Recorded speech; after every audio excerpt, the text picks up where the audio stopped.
গত 3 ডিসেম্বর মধ্য মুম্বাইয়ের শিবাজি ময়দানে কিংবদন্তি ক্রিকেট কোচ স্যার রমাকান্ত আচরেকরের স্মরণে একটি স্মৃতিসৌধের উদ্বোধন করা হয়। সেই অনুষ্ঠানে উপস্থিত ছিল সচিন তেন্ডুলকর এবং বিনোদ কাম্বলির মতো তার বহু প্রতিভাবান ক্রিকেট শিষ্যরা।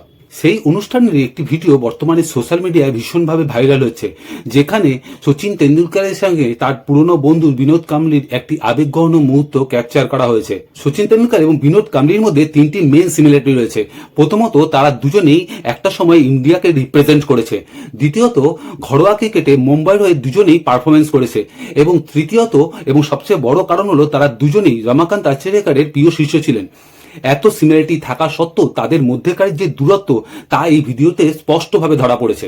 ভিডিওটি দেখে একটি কথা আমার ভীষণভাবে মনে হয়েছে, সেটি হলো জীবনে প্রতিষ্ঠিত হওয়া একটা বড় চ্যালেঞ্জ, কিন্তু প্রতিষ্ঠিত জায়গায় নিজেকে দিনের পর দিন ধরে রাখা তার থেকেও বড় একটি চ্যালেঞ্জ। এই ব্যাপারে যদি আপনি সহমত হন আমাকে কমেন্ট লিখে জানাতে পারেন।